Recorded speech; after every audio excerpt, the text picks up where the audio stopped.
Amis ludomaniaques, bonjour et bienvenue dans cette nouvelle vidéo. Aujourd'hui, les règles de Witchstone, un jeu de Rainer Knizia et Martino Chiacchiera, illustré par Marius Ganzel, édité par Our et distribué par Atalia, pour 2 à 4 joueurs de 12 ans et plus, et des parties de 60 à 90 minutes environ. Une fois par siècle, les plus éminents sorciers et sorcières se rassemblent dans un lieu dont l'emplacement est tenu secret depuis des générations.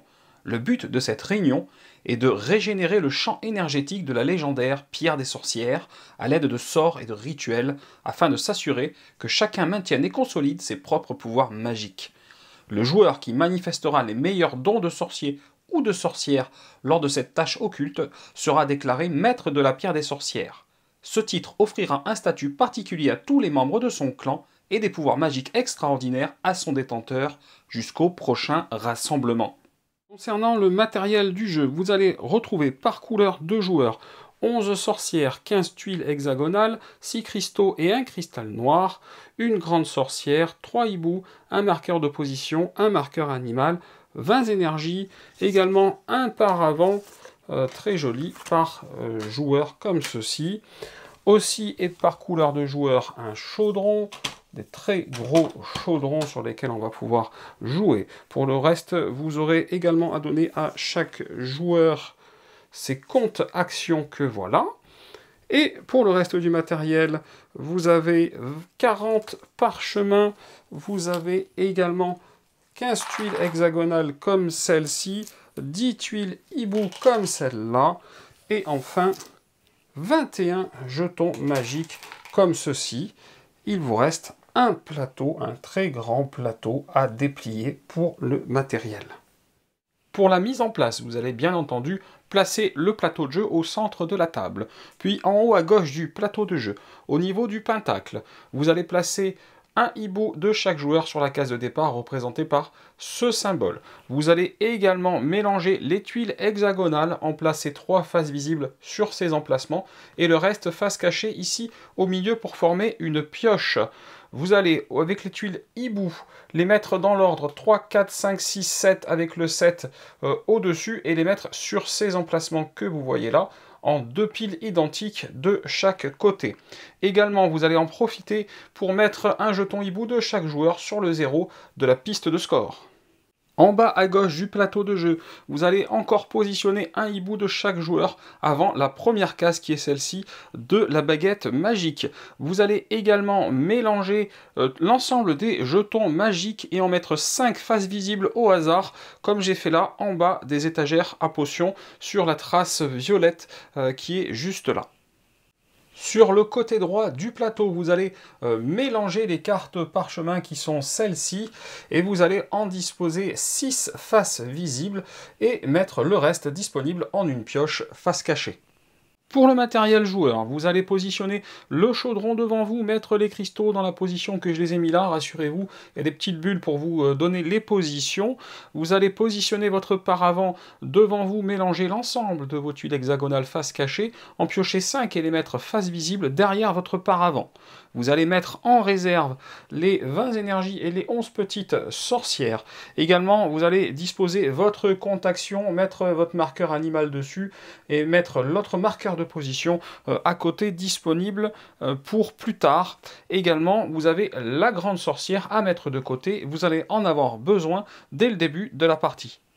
Vous allez ensuite placer sur la boule de cristal ici l'ensemble des 16 jetons magiques que vous aurez mélangés, vous les placez encore au hasard, vous les placez face visible sur l'ensemble des 16 lieux, sauf sur la pierre des sorcières qui est là au centre.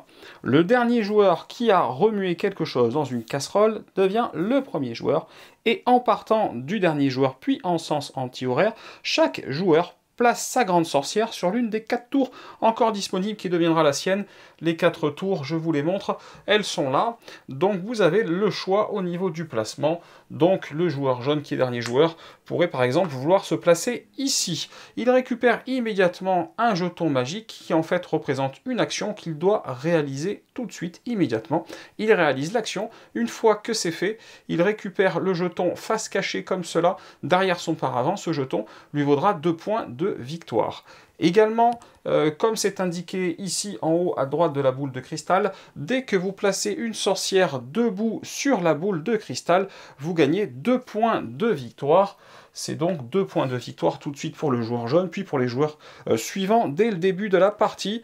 Et donc, pourquoi pas, les joueurs suivants vont se positionner également sur la boule de cristal et bien évidemment gagner leurs 2 points pour leur sorcière debout, réaliser leur action et mettre leur jeton derrière leur paravent.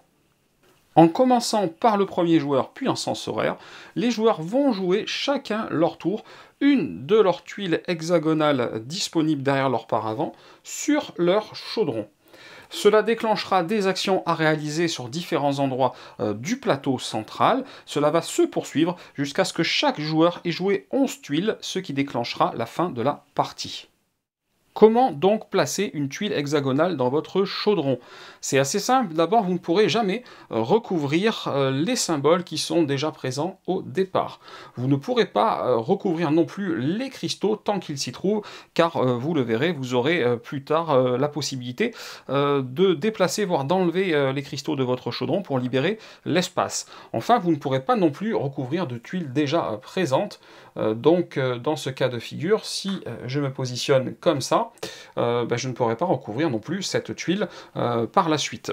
Donc voilà au niveau du placement. Sachez que si il y a un regroupement de plusieurs symboles quand vous posez une tuile, et là c'est le cas, j'ai 2 symboles énergie, donc j'ai un regroupement de 2, à ce moment-là, vous allez réaliser autant d'actions que ce type qu'il y a de symboles dans le regroupement.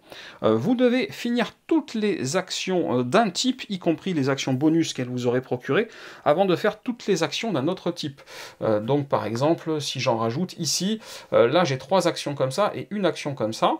Donc dans ce cas de figure, je vous conseille de marquer la tuile que vous avez posée, de marquer l'action que vous n'avez pas entreprise, qui est là une action par chemin, puis de marquer le nombre d'actions de l'action que vous allez entreprendre, donc là 3 pour l'action cristal, et quand vous réalisez vos actions, vous les défendez au fur et à mesure, quand vous arrivez à 0, vous récupérez votre marqueur position et vous constatez là où les actions qu'il vous reste à effectuer. De cette manière-là, vous n'allez pas être perdu. Là, c'était une action presque simple, mais quand vous allez avoir des tuiles comme ceci un peu de partout, vous allez voir que ça sera beaucoup plus compliqué. Alors bien entendu, à chaque fois que vous jouez une tuile, vous êtes censé la remplacer. Donc là, j'aurais dû avoir 4 tuiles, et puis là, je viens de jouer cette tuile, et je vais ensuite la remplacer en piochant comme ça, au hasard, et en remettant des tuiles derrière mon paravent.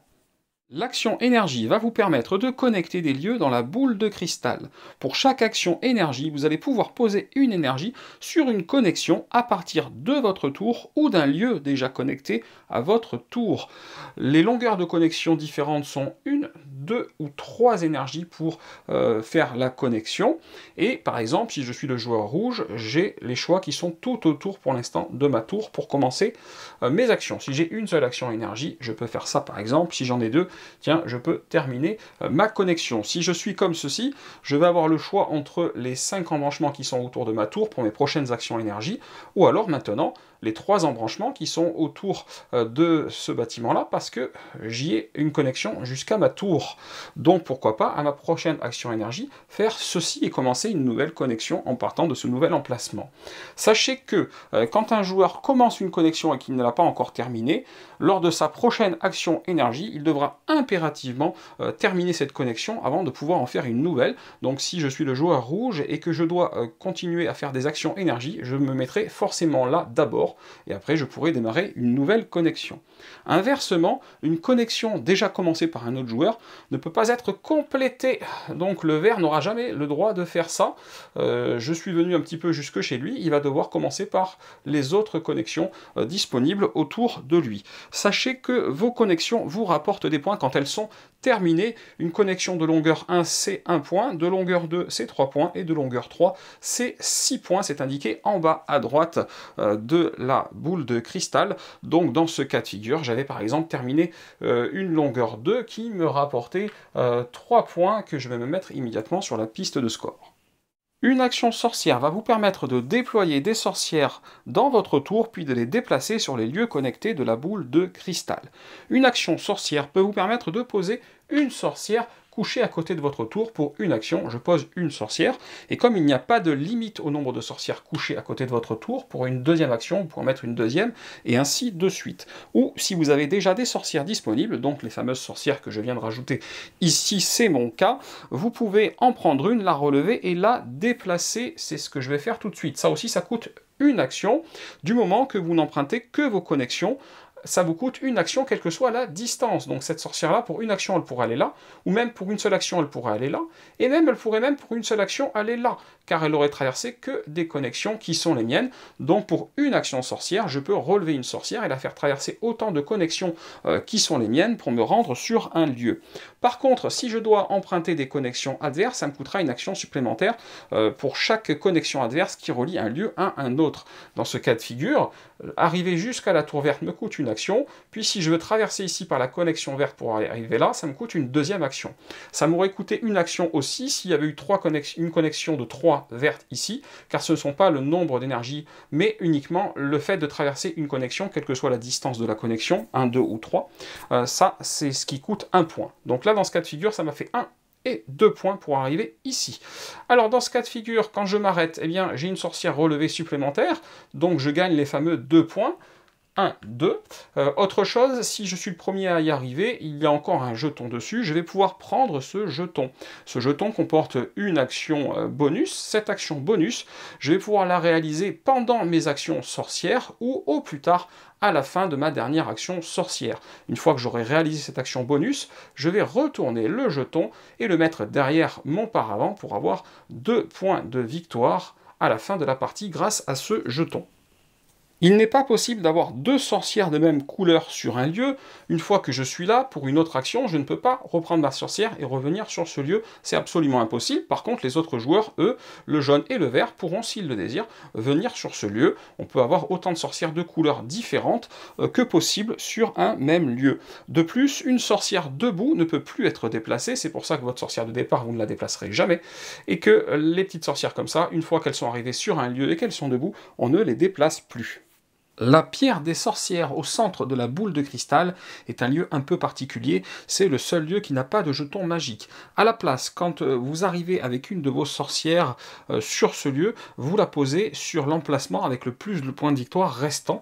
Donc le premier arrivé va prendre 5 points de victoire et bien entendu 2 points de victoire supplémentaires puisqu'il aura une nouvelle sorcière relevée dans la boule de cristal et par la suite les autres joueurs devront se contenter des emplacements qui restent, c'est-à-dire dans ce cas de figure 2 et 3 points par exemple pour les autres joueurs s'ils y viennent, et bien entendu comme tous les autres lieux, une seule sorcière de même couleur dessus, vous ne pouvez pas donc être plusieurs fois vous-même sur la pierre des sorcières. Chaque action cristal vous permet de bouger un cristal d'une case dans votre chaudron. Vous pouvez cumuler plusieurs actions pour faire bouger le même cristal, comme si c'était une seule et même action. Si j'ai 3 actions cristal, je peux faire bouger un même cristal de 3 d'un coup. Et avec cela, vous pouvez traverser avec vos cristaux les cases occupées. Par exemple, je peux faire 1, 2, et 3 avec ce cristal, pourquoi pas, j'ai traversé ces cases occupées. Vous pouvez traverser des cases occupées par des cristaux, des cases occupées par des symboles ou par des tuiles, ça c'est pas gênant. Par contre, à la fin de votre déplacement, votre cristal doit se trouver sur une case vierge, ou alors, comme j'ai fait là, être sorti de votre chaudron.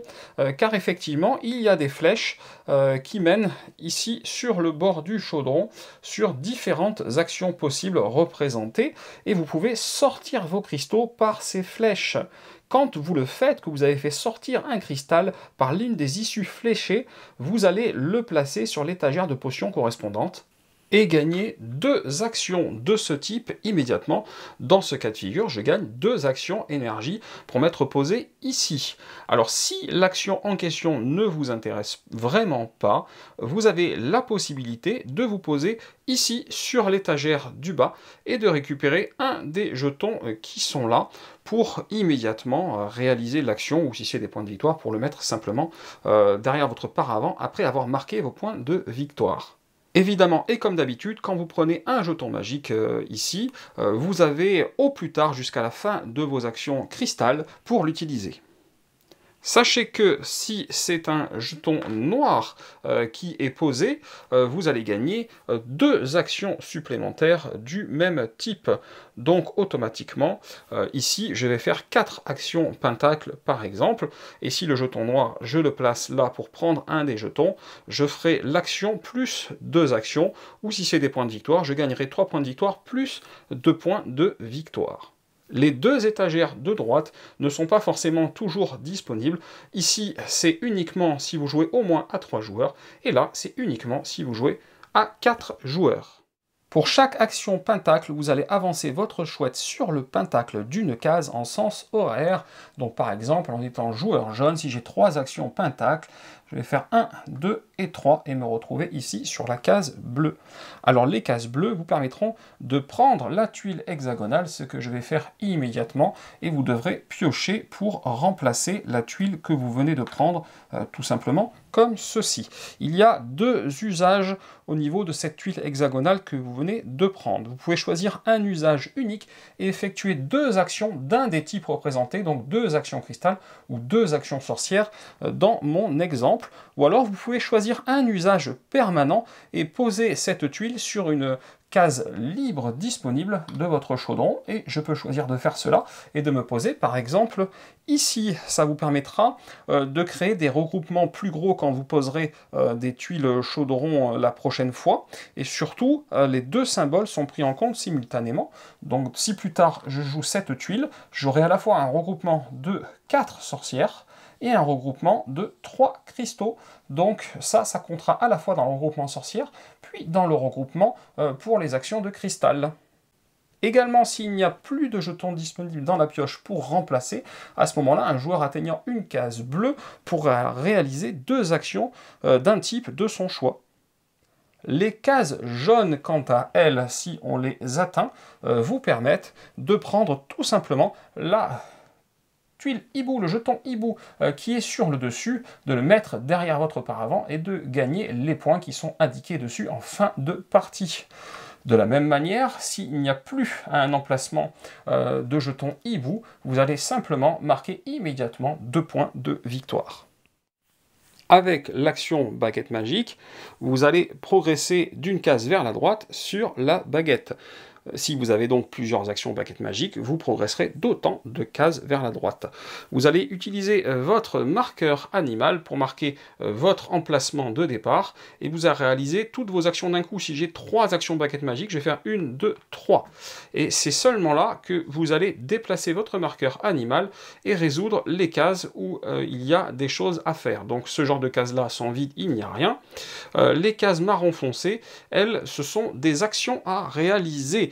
Donc tout simplement action cristal, action énergie, double action sorcière, etc. Sachez que si vous êtes premier sur la baguette, vous réalisez ce type d'action en x2, c'est ce qui est marqué là. Quand vous êtes premier, x2, donc là le jaune aurait 2 actions cristal.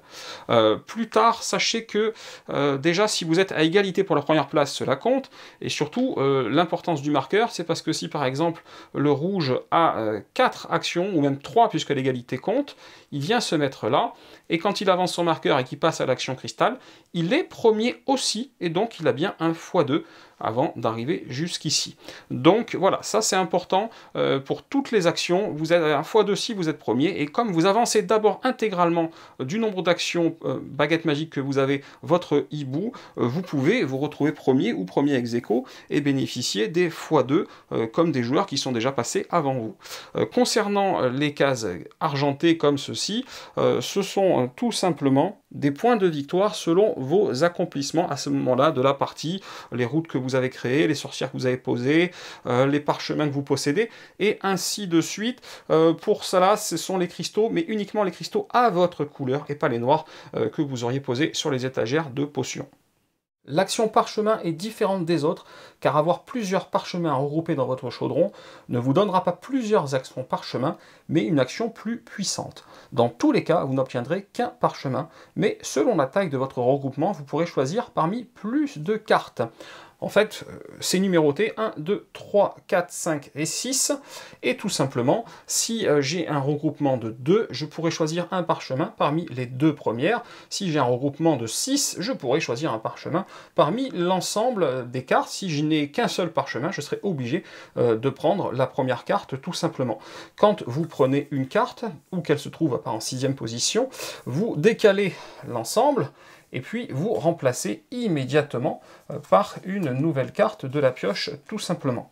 Alors, il existe 2 types de parchemins.